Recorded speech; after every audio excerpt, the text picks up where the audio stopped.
Hello, everybody. I've been looking forward to getting back with you guys for another Tonic Tuesday. I do have to tell you guys, though, that I just woke up because I got halfway through reading the ingredients on the cereal box and I dozed off. Okay, I'm half jokingly, I'm being facetious.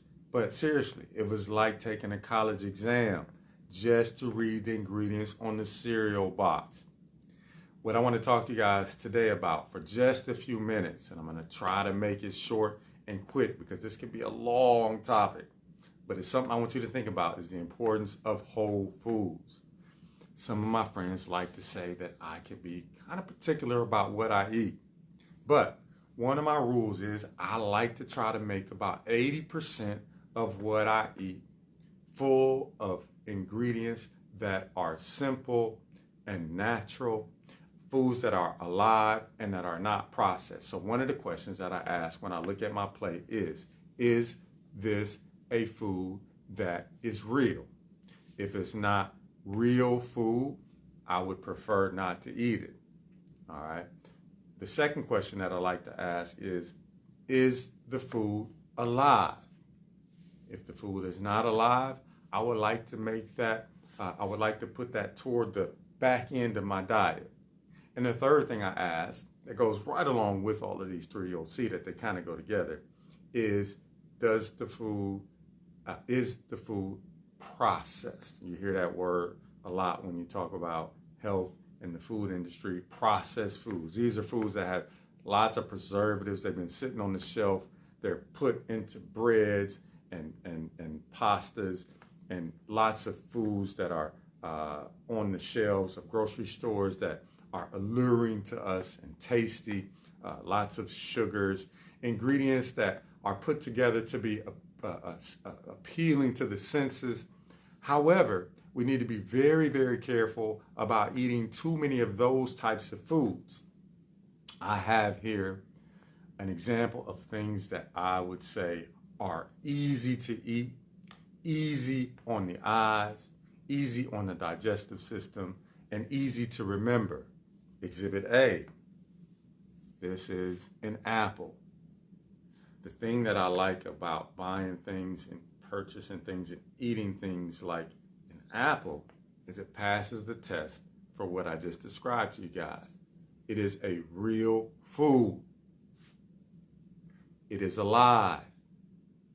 This is not processed. The ingredients list on an apple says apple. Okay, I got another one for you. Exhibit number 2, and this will be the last one, all right, because I'm probably being a little bit too facetious here. But these are blueberries. If I were to pull one of these blueberries out, the ingredient in a blueberry it's a blueberry. That's what I mean when I say, is the food real? Does it come out of nature? Is it something that has been given to us in its most natural state?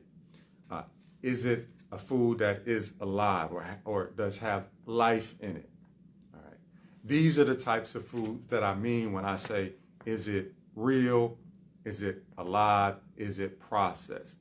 If you grew up like I did, learning these things, particularly early on, seeing blueberries, the only thing that I remember blueberries being in an actual blueberry, I did not see, but I would see blueberries in juice that were loaded maybe with other sugars, or I would see blueberries in ice cream or something like that. And that was sometimes the only way I would experience fruits was through various other means that had nothing to do with just ingesting the simple fruit, but it would be put with other things because it would be used as part of something else. When we talk about processed foods, that's part of what I mean is when you take food and it is put with many different other types of ingredients, some of which you can and cannot pronounce, preservatives, additives, salts, sugars. This is what we mean by processed foods. These foods are difficult for the body to break down. They're more difficult for the body to break down. They get caught in our bodies, and they clog up our bodies in ways that produce things as extreme as joint pain and things as simple as indigestion.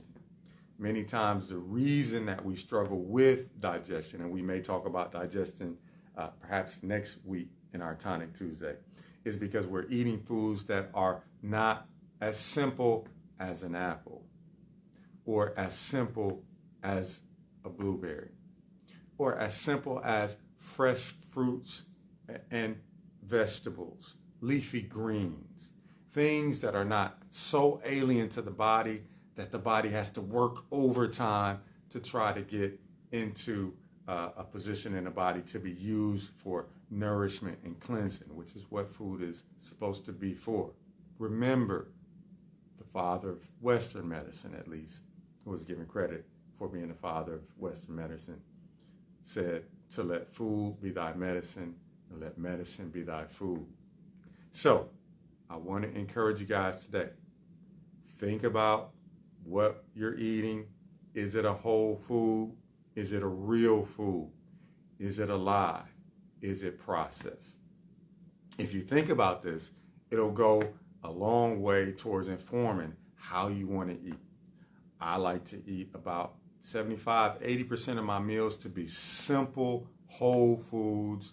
The 80-20%, I like to eat whatever I want. I like to enjoy myself. I like to indulge.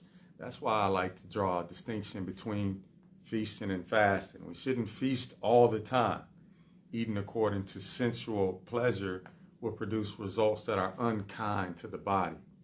Eating in the mode of goodness, as the Gita talks about, and not in ignorance, means that we're eating foods that are nourishing for the body, that are alive, that were given to us by nature.